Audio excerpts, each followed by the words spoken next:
আল্লাহর নবী বলেন ফালিয়ুগাইয়িরহু বিয়াদিহি, তুমি হাত দ্বারা প্রতিরোধ করো। ফাইল্লাম ইয়াস্তাতি, যদি হাত দ্বারা প্রতিরোধ করা সম্ভব না হয়, ফাবিলিসানিহি, সেখানে তোমার জবানটাকে পরিগণিত করো, তুমি কিছু বাক্য লাভ করো, বাক্যের মাধ্যমে এই কাজটি প্রতিরোধ করো। ফাইল্লাম ইয়াস্তাতি, যদি বাক্য লাভ করলেও সমস্যা দেখা দেয়, তাহলে ফাবিকলবিহি, হৃদয় দ্বারা তুমি ঘৃণা করবে। ওয়াযালিকা আযআফুল ঈমান। আল্লাহর নবী বললেন মুমিনদের জন্য সবচেয়ে দুর্বলতম কাজ হচ্ছে হৃদয় দ্বারা ঘৃণা করা। এখন দেখা যাচ্ছে রাষ্ট্রীয়ভাবে কোনো একটা কাজ যেটা ইসলাম সমর্থন করে না, এরকম কাজ অহরহ হচ্ছে। এখন যদি সেখানে আমি হাত প্রয়োগ করতে চাই, তাহলে সেরকম শক্তির আমার প্রয়োজন রয়েছে, সেই শক্তিটা আমার নাই। সেখানে হাত প্রয়োগ করা অর্থ হচ্ছে নিজের পরাজয়কে বরণ করে নেওয়া, মেনে নেয়া। যেখানে হাতের কাজ হাত, দেখা যাচ্ছে যে আমি যদি সরকারের বিরুদ্ধে আমি যদি হাত প্রয়োগ করি, তাহলে আমি টিকে থাকতে পারবো না। তখন করতে হবে আমাকে মুখটাকে, আমাকে জবানটাকে ব্যয় করতে হবে। এখন দেখা যাচ্ছে আমি যদি জবানটা দিয়ে আমি অন্তত প্রতিবাদ করতে পারি, এই ক্ষমতা আমার সাহস রয়েছে, তাহলে জবানটাকে আপনাকে ব্যয় করতে হবে। দেখুন এরকম একটা বিষয় মাঝে মাঝে এরকম হয়। আল্লাহ রসুলের জামানার পর থেকে বিভিন্ন কাযযাবের জন্ম কিন্তু তখনও হয়েছিল, তখনও নাস্তিকবাদের এরকম গমন ছিল, তারা আল্লাহকে বিশ্বাস করতো না। এরকম আস্তে আস্তে বিভিন্ন সময় এরকম দেখা যায়, হঠাৎ করে কোনো বিভিন্ন সরকারের আমলে দেখা যায় কেউ হঠাৎ করে বলে যে আজান নাকি লম্বা হয়, আজানের শব্দগুলো নাকি কানের মধ্যে অনেক সমস্যা দেখা দেয়। আবার কোনো সময় দেখা যাচ্ছে যে অনেক সময় অনেকে বলে থাকেন যে এগুলো ঠিক না, এগুলো ঠিক না। বিভিন্ন সময় এগুলোর আছে, থাকবেই। তবে আমার জবান, সেখানে প্রতিবাদের কণ্ঠ, আমাকে অবশ্যই জবানটা ব্যয় করতে হবে। যেমন দেখুন ট্রান্সজেন্ডার বিষয়টা কি, অনেকে এখন মনে করছে যে হিজরা যে বিষয়টা রয়েছে, হিজরাকে ট্রান্সজেন্ডারের মধ্যে ঢুকিয়ে দিয়ে মানুষকে বিভ্রান্তির মধ্যে লিপ্ত করাচ্ছে। যে দেখুন হিজরা এটা প্রজননগত সমস্যা, এটা একটা জন্মগত সমস্যা। যে ঘরে দেখবেন বাবা মায়ের এক সন্তান হয়েছে ছেলে, আর এক সন্তান হয়েছে ওই বাবা মায়ের মেয়ে, আবার ওই ঘরের মধ্যে আরেক সন্তান রয়েছে যেটা হিজরা, তাহলে তো একই জায়গা থেকে তিনজন হলো। দেখুন হিজরা বলতে আমরা অনেকে থার্ড একটা তাকে পার্সন মনে করি, না, এটা থার্ড জেন্ডার। আল্লাহ রাব্বুল আলামিন সূরাতুন নাজমে বলেন ওয়া আন্নাহু, নিশ্চয় আল্লাহ রাব্বুল আলামিন খলাকাজ যাওজাইনিজ যাকারা ওয়াল উনসা, আল্লাহ রাব্বুল আলামিন পুরুষ এবং নারী এই দুই দলকেই, এই দুই জাতকেই জোড়া জোড়া করে সৃষ্টি করেছেন। আল্লাহ রাব্বুল আলামিন কোরআনে তৃতীয় কোনো লিঙ্গের কথা সেরকম ভাবে বলা হয়নি, তবে হাদিসে মুখান্নাস হিজরার কথা বলা হয়েছে। এখন দেখুন হিজরা এটা জন্মগত সমস্যা। যে ভাইটা পুরুষ হলো আবার বোনটা মেয়ে হলো, সেখানে আরেকটা সমস্যা দেখা গেল হিজরা। এই হিজরা এটা ডাক্তারের পরীক্ষা করাতে হয়। দেখুন এরা সামাজিক একটা লোক, এরাও কিন্তু এদেরও বাপ রয়েছে, মা রয়েছে, এদেরও ঘর বাড়ি রয়েছে। ইসলাম এদেরকে বাবার যে পৈতৃক সম্পত্তি রয়েছে, এই সম্পত্তি অর্থাৎ অন্য ভাই যেটা পাবে এই ভাইও কিন্তু সেটা পাবে। এখন কথা হচ্ছে ইসলাম বলে হিজরাকে আগে পরীক্ষা করাতে হবে ডাক্তারের কাছে, নাহলে আপনি বুঝবেন কিভাবে সে ছেলে নাকি মেয়ে। যদি ডাক্তার তাকে দেখে ভালো করে পরীক্ষা করে যদি বুঝতে পারে ছেলের যে গুণ রয়েছে, এই ছেলের গুণগুলো তার মধ্যে বেশি, ডাক্তার যদি বলে সে ছেলে, তাহলে ছেলে সাধারণত যেভাবে ইবাদত করে সেও সেভাবে ইবাদত করবে। সাধারণ ছেলেদের যেভাবে বিবাহ হয় তারও সেভাবে বিবাহ হবে, ইসলাম তাই বলে। যদি ডাক্তার সার্টিফিকেট দেয় যে মেয়ের যে গুণগুলো রয়েছে এর মধ্যে মেয়ের গুণ বেশি, তাহলে তাকে মেয়ে হিসাবে পরিগণিত করা হবে।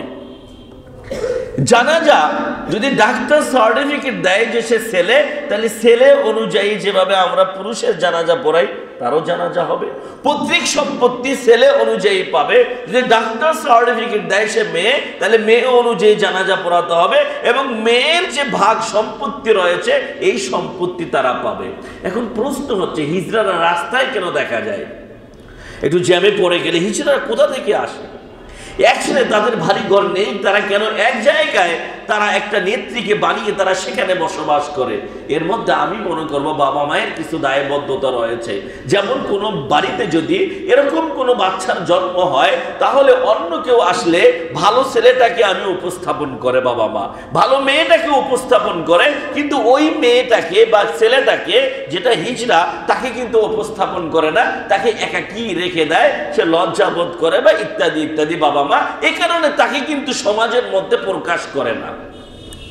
একটা বাচ্চা যখন একাই থাকতে থাকতে থাকতে থাকতে তার একজন সাথীর প্রয়োজন হয়, কথা বলার একজন লোকের প্রয়োজন হয়, তখন তারা খুঁজতে থাকে তাদের মতো লোক কোথায়। দেখবেন তাই হয়, খুঁজতে খুঁজতে দেখা গিয়েছে যে সে আরো তার মতো হিজড়া কয়েকজনকে পায়। তখন দেখবেন যে তারা সেখানে চলে যায়। চলে গিয়ে যেহেতু বাবা মা তাদেরকে সম্মান করে না, তারা কিন্তু সেখানে গিয়ে একত্রিত হয়ে একটা ঘর ভাড়া করে তাদের মধ্যে একজন নেত্রী বানিয়ে তার আন্ডারে কিন্তু চলে। এটাই কিন্তু দেখা যাচ্ছে। বাবা মা যদি ওই ছেলে মেয়ের মতো সম্মান দিত, তাহলে কোনো বাড়ি থেকে কোনো হিজড়া কিন্তু বের হয়ে যেত না, চাঁদাবাজি করতো না। যাই হোক, বলার উদ্দেশ্য এটা একটা থার্ড জেন্ডার। কিন্তু ট্রান্সজেন্ডারটা কি? ট্রান্স মানে পরিবর্তন করা, জেন্ডার মানে লিঙ্গ, লিঙ্গ পরিবর্তন করাকে ট্রান্সজেন্ডার বলা হয়। এটা তিন ধরনের হয়ে থাকে। এক নম্বর হচ্ছে যে হরমোনগত থেরাপি। একটা হরমোন থেরাপি দিয়ে ছেলেকে মেয়ে বানানো যায়, মেয়েকে ছেলে বানানো যায়। হরমোন থেরাপি যেটাকে বলা হয়, এটা অনেক টাকা লাগে, ইন্ডিয়ায় গিয়ে অনেকে করেন। মানে ইউরোপ কান্ট্রিগুলোতে হরমোন থেরাপি দিয়ে লিঙ্গকে বিচ্ছিন্ন করে দিয়ে হরমোন থেরাপি দিয়ে মেয়ের মতো করে তাকে মেয়ে বানানো হয়। এটা হচ্ছে এক নম্বর, হচ্ছে হরমোন থেরাপির মাধ্যমে এটাকে পরিবর্তন করা হয়। পুরুষ ছিল মেয়ে বানানো হয়, কিংবা মেয়ে ছিল পুরুষ বানানো হয়, এটাকে বলে ট্রান্সজেন্ডার এক। দ্বিতীয় পদ্ধতি হচ্ছে যে দেখুন, সে ছেলে মেয়ের মতো দেখবেন চুল রাখে, মেয়ের মতো মেয়েরা যেভাবে সাজসজ্জা করে এভাবেই সাজসজ্জা করে, মেয়ের মতো চাল চলন ওর মধ্যে রয়েছে, নিজেকে সে মেয়ে মনে করে। তিন নাম্বার একটা হচ্ছে পুরোটাই কাল্পনিক। যেমন আপনারা দেখেছেন ক্লাস 7-এর বইয়ে যেটা নিয়ে আসিম মাহতাব ব্রাক ইউনিভার্সিটির একজন টিচার, যেটা শরীফ শরীফার গল্প নামে পরিচিত, এটাতে বোঝা যাচ্ছে, কি বোঝাচ্ছেন আল্লাহ জানেন। এখন মূল কথা হচ্ছে যে দেখুন, তৃতীয় যেটা ট্রান্সজেন্ডার সেটা হচ্ছে পুরোটাই কাল্পনিক। সে ছেলে ছিল, ছেলে থাকতে থাকতে 20 বছর 25 বছর পর হঠাৎ করে সে তার বাবা মাকে বলতেছে, আম্মু আমি নিজেকে মেয়ে মনে করছি। পুরোটাই কাল্পনিক, সে ছেলে। প্রথমটা হচ্ছে যে হরমোন থেরাপির মাধ্যমে সে জেন্ডারটা পরিবর্তন করে। দ্বিতীয় হচ্ছে সে মেয়ের মতো চাল চলন তার মধ্যে দেখা দেয়, সে এভাবেই চলে। তৃতীয়টা হচ্ছে পূর্ণটাই পুরো কাল্পনিক। সে ছেলে ছিল, হঠাৎ করে সে নিজেই বলতেছে আমাকে মেয়ের মতো মনে হচ্ছে, আমি মেয়ে হয়ে যাব, মেয়ে হয়ে গেল। এটা হচ্ছে তৃতীয় পদ্ধতি।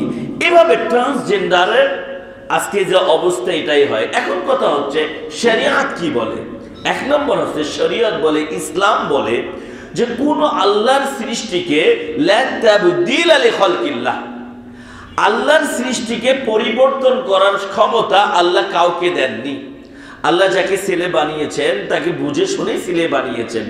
সে নিজে যদি পরিবর্তিত করে তাহলে আল্লাহর বিধানটাকে সে লঙ্ঘন করলো, হাযা হারামুন, এটা হারাম। ইসলাম এটাকে সাপোর্ট করে না, নাম্বার 1।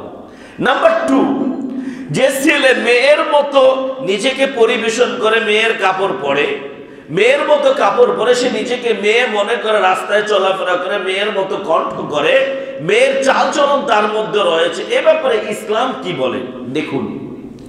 ইসলাম বলে, মুসনাদে আহমেদের হাদিস, আব্দুল্লাহ ইবনে মাসউদ রাদিয়াল্লাহু তাআলা আনহু হতে বর্ণিত, তিনি বলেন, সালাসাতুন, তিন ধরনের লোক, লা ইয়াদখুলুনাল জান্নাতা, জান্নাতে প্রবেশ করবে না, ওয়ালা ইয়ানজুরু ইলাইহিম, আল্লাহ তাদেরকে রহমতের দৃষ্টিতে দেখবেন না। তাহলে দেখুন, আল্লাহ যাকে রহমতের দৃষ্টিতে দেখবেন না, যাকে আল্লাহ জান্নাতে প্রবেশ করাবেন না, তার স্থান কোথায় ভাই? জাহান্নামে। আল্লাহ নবী বলেন, এক নম্বর হচ্ছে আল আকুলিল ওয়ালিদাইহি, আক বলা হয় ছিন্ন করা, ওয়ালিদাই বাবা মায়ের সাথে সম্পর্ক ছিন্ন করা, তাদের সাথে রূঢ় আচরণ করা, বাবা মায়ের সাথে খারাপ ব্যবহার করা, বাবা মা থেকে দূরে থাকা, তাদেরকে রেসপেক্ট না করা, তাদেরকে সম্মান না করা, এদেরকে বলা হয় আক। আল্লাহ নবী বলেছেন, যারা বাবা মাকে সম্মান করলো না, তারা কোথায় যাবে ভাই? জাহান্নামে যাবে। এই জন্য যদি এরকম ত্রুটি আপনার আমার হয়ে থাকে, বাবা মায়ের সাথে ত্রুটি যদি আমি করে থাকি কিংবা আপনারা করে থাকেন, তাহলে যদি বাবা মা থাকে, তাহলে তাদের কাছ থেকে অবশ্যই ক্ষমা করে নিতে হবে। শুধু তাই নয়, আপনার পাশাপাশি একটা কাজ করতে হবে। বাবা মা মারা গিয়েছে, আপনি বাবা মার জন্য দোয়া করবেন, রব্বির হামহুমা কামা রাব্বায়ানি সগীরা, বেশি বেশি করে পড়তে হবে। কারণ আমিও বাবা হয়েছি, আমার স্ত্রীও বাবা হয়েছেন, কাজেই বাবা মার দোয়া নিতে হবে, নতুবা আল্লাহ নবী বলছেন সে জান্নাতে প্রবেশ করবে না। নাম্বার 2, দ্বিতীয় নাম্বার হচ্ছে আল্লাহ নবী সাল্লাল্লাহু আলাইহি ওয়াসাল্লাম বলেছেন আদ-দায়ুস, দায়ুস জান্নাতে প্রবেশ করতে পারবে না, আল্লাহ তাকে রহমতের দৃষ্টিতে দেখবেন না। এখন মা হুয়া দায়ুস, দায়ুসটা কি? দায়ুস বলা হয় এমন পুরুষ লোক যে তার স্ত্রীকে পর্দা করতে উৎসাহ প্রদান করেনি, কিংবা তার স্ত্রী পর্দাহীন অবস্থায় ঘোরাফেরা করেছে, এটাকে সে বাধা দেয়নি। দায়ুস ওই বাবাকে বলা হয় যে তার মেয়ে বড় হওয়ার পরেও মেয়েকে অর্ধাঙ্গ অবস্থায় বিভিন্ন অনুষ্ঠানে রাস্তা দিয়ে সে নিয়ে গিয়েছে, পর্দার কথা বাবা বলেনি, সেই দায়ুস। আপনার কর্তব্য রয়েছে, মেয়ে আপনার সুন্দর, আপনার ওয়াইফ সুন্দর, মেয়েকে একবারে পরিবেশন করলেন, অনুষ্ঠানে নিয়ে গেলেন, মেয়ে একবারে খোলা, আপনার ওয়াইফ একবারে খোলা, ওয়াইফের চেহারাটা একবারে মানুষেরা দেখছে, তার হাত দেখা যাচ্ছে, তার ঘাড় দেখা যাচ্ছে, পূর্ণ পরিবেশন করছেন। কেন? মানুষ যেন জানে যে তার স্ত্রী অনেক সুন্দর। আল্লাহ নবী বলেছেন ওই স্বামী হচ্ছে দায়ুস। অনেক বড় মেয়ে, আশ্চর্য লাগে, মেয়ে অনেক বড় হয়ে গিয়েছে, তাকে বোরকা পরার কথা কিংবা তাকে পর্দা করার কথা, পর্দা কিংবা বোরকা তো দূরে থাক, এমন ভাবে পরিবেশন করে নিয়ে যাচ্ছি, আবার সেখানে গিয়ে অনেকে পরিচিত করাচ্ছে যে আমার এটা বড় মেয়ে। দেখার মতো একবার যদি চোখ যায়, দ্বিতীয়বার দেখাটা মানে রুচিতে বাঁধে না, এরকম অবস্থায় আল্লাহ নবী বলেছেন ওই বাবা দায়ুস। স্ত্রীকে পর্দার মধ্যে রাখতে পারে না, স্ত্রীকে সে সেই অবস্থায় ঘোরাফেরা করছে, সেই দায়ুস। আল্লাহ নবী বলছেন এরকম বাবা, এরকম স্বামী কিয়ামতের কঠিন দিনে জান্নাতে যাবে না, জাহান্নামে যাবে। কাজী ভাই, সিদ্ধান্ত কিন্তু আপনাকে নিতে হবে। ইবাদত করলাম, আল্লাহ নবী বলেছেন তুমি দায়ুস, তুমি জাহান্নামে যাবে। তাহলে আমি যদি ইবাদত করে জাহান্নামে যাই, দ্বিতীয় হচ্ছে যে আমি আমার ওয়াইফকে অনেকবার বলেছি, বলার পরও করে না, শেষ পর্যন্ত আল্লাহ নবী কিছু নিয়ম বাতলিয়ে দিয়েছেন, তোমার কথা না শুনলে তো পদ্ধতি আছে, শেষ পর্যন্ত তালাকের পর্যন্ত আপনি চলে যেতে পারেন, কিন্তু আপনি তো কিছুই করেননি। যাই হোক, আল্লাহ নবী সাল্লাল্লাহু আলাইহি ওয়াসাল্লাম তাদেরকে দায়ুস বলেছেন, দায়ুস জান্নাতে প্রবেশ করবে না। তৃতীয় কথা হচ্ছে আর রিজলাতুম মিনান নিসা, এমন পুরুষ যে মহিলার সাজে, পুরুষ কিন্তু মহিলা যেভাবে সাজে ওইভাবে সাজে, সে পুরুষ মহিলার মতো নিজেকে পরিবেশন করে। যেমন আজকে যেটা ট্রান্সজেন্ডার নামে পরিচিত, সে পুরুষ ছিল, এখন সে মহিলার কাপড় পরিধান করে। আমি মনে করব এটাতে বাবা মায়ের কিছু দায়বদ্ধতা রয়েছে। সেটা হচ্ছে অনেক সময় দেখি বিভিন্ন বাসাতে ছোট বাচ্চাগুলোকে 7 বছর হয়ে গিয়েছে, এখন তাদেরকে জিন্স প্যান্ট আমরা কিনে দেই, দিয়ে বাচ্চাটাকে জিন্স প্যান্ট পরাচ্ছি, তাকে শার্ট পরাচ্ছি, বুঝার উপায় নেই সে ছেলে নাকি মেয়ে। অনেক সময় আমাদের কাছে যখন আসে আমি জিজ্ঞাসা করি তার নাম কি, তখন মেয়ের নাম বলে। মেয়ে না ছেলে? না মেয়ে। আস্তে আস্তে ওই বাচ্চাটা যখন একটু বড় হয়ে যায় আবার শার্ট পরে, আবার বড় হয়ে যায় শার্ট পরে, ছেলের পোশাক পরতে পরতে একদিন সে বলবে আম্মু আমাকে যেন মেয়ের মতো মনে হচ্ছে। এটাকে ট্রান্সজেন্ডার বলা হয়। যদি ছোটতে মেয়েটা আমাকে এরকম একটা প্যান্ট কেনার কথা বলেছিল, শার্ট কেনার কথা বলেছিল, আমি যদি তখন বলতাম না মা এটা পুরুষের পোশাক, পুরুষের পোশাক মেয়েদের পরা যায় না, যদি আমি বলতাম, আমি যদি তাকে ধমক দিতাম, তাকে যদি বারণ করতাম, তাহলে আমার মেয়ে কোনোদিন পুরুষের পোশাক পরতো না। আর মেয়ে কোনোদিন বলতো না বাবা আমাকে ছেলের মতো মনে হয়। কারণ ছেলের পোশাক পরতে পরতে বড় হয়ে মেয়ে বলতেছে বাবা আমার মনে হচ্ছে আমি ছেলে, কারণ ছেলের পোশাক পরেছে। এই কারণে দেখুন আল্লাহ নবী সাল্লাল্লাহু আলাইহি ওয়াসাল্লামের একটা হাদিস জামে তিরমিজিতে রয়েছে, আবু দাউদে হাদিসটি রয়েছে। আল্লাহ নবী বলেন লাআনা রাসূলুল্লাহ সাল্লাল্লাহু আলাইহি ওয়াসাল্লাম, আল্লাহ নবী সাল্লাল্লাহু আলাইহি ওয়াসাল্লাম লানত দিয়েছেন আর রাজুলু ইয়ালবাসু লিবসাতাল মারআতি। আল্লাহ নবী ওই পুরুষের উপর লানত করেছেন যে পুরুষ মহিলার কাপড় পরিধান করে। আপনি আপনার মেয়েটাকে ছেলের কাপড় পরিধান করিয়েছেন, আপনি জিন্সের প্যান্ট পরে করে বেড়ায়। এই যে আমরা রাস্তায় দেখি ওদের বাবা নেই আছে, মেয়ে জিন্স প্যান্ট পরছে, শার্ট পরে চলে যাচ্ছে, অনেক পুরুষেরা দেখছে। তার কি বাবা নেই? আছে, কিন্তু একজন তো আছে। তার মা নেই? আছে।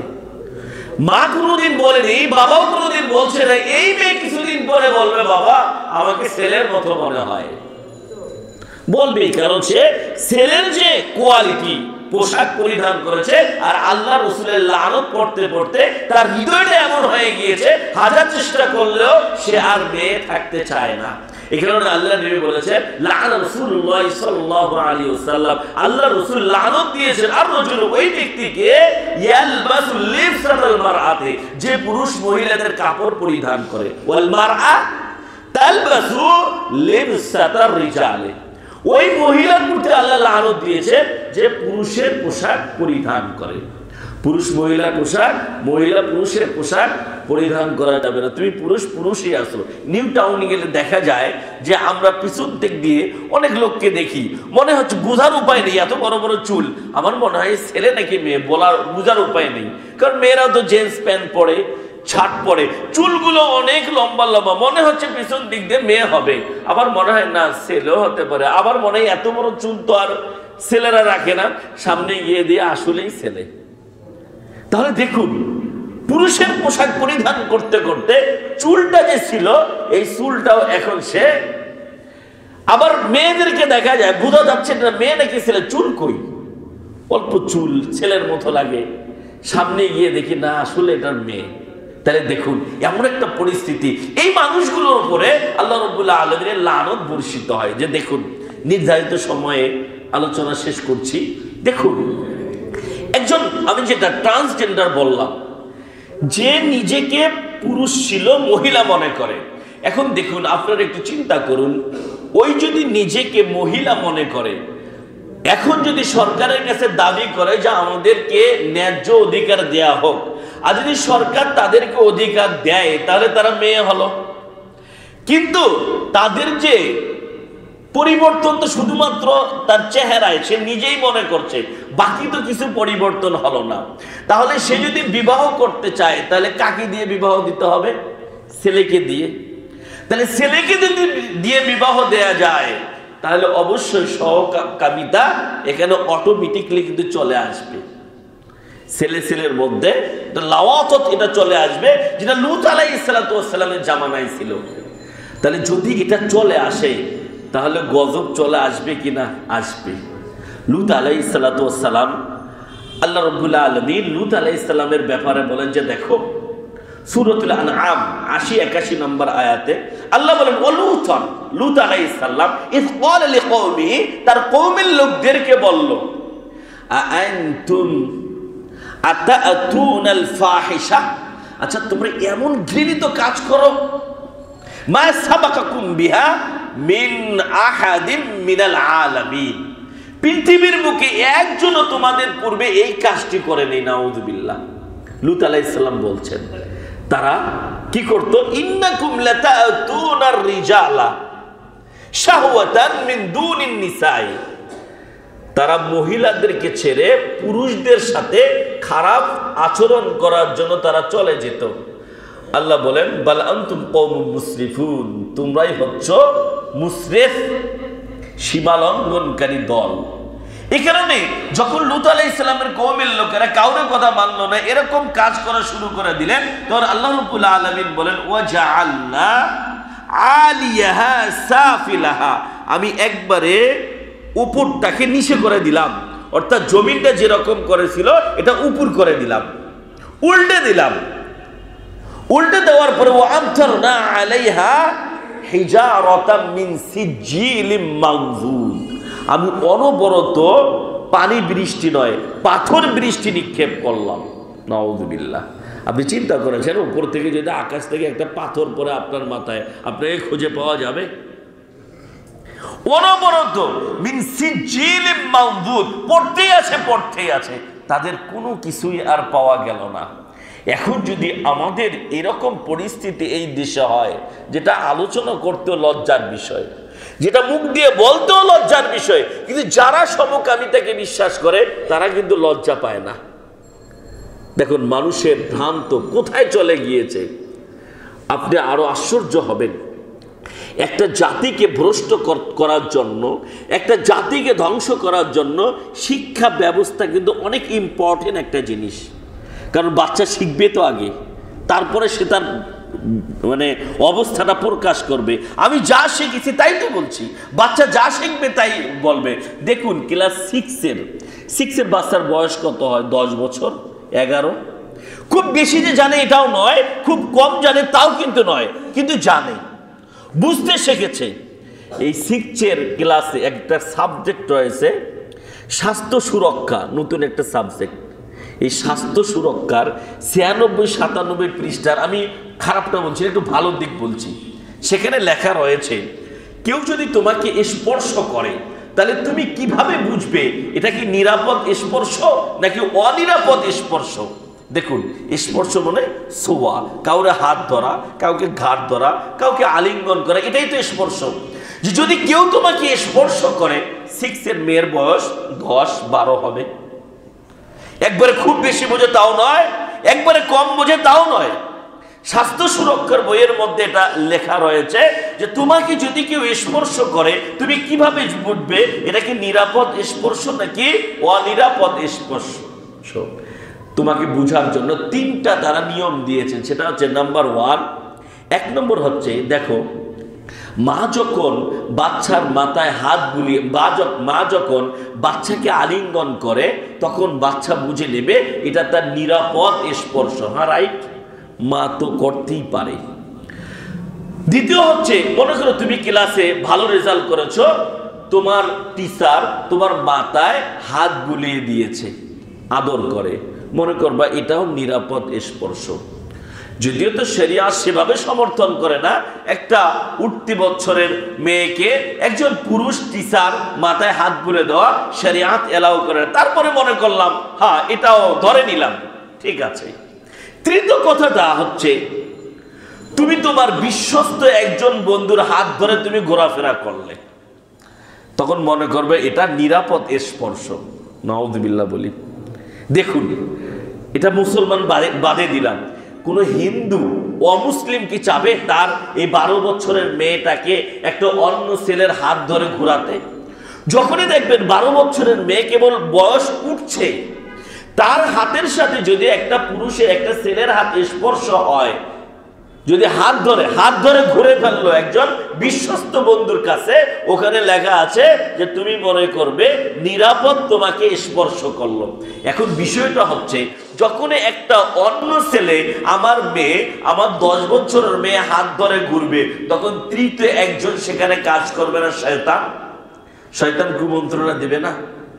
কুমন্ত্রণা দিলে কি আমার মেয়ের আসল অবস্থা কি থাকবে? থাকবে না। তাহলে কোন শিক্ষা আমি দিচ্ছি?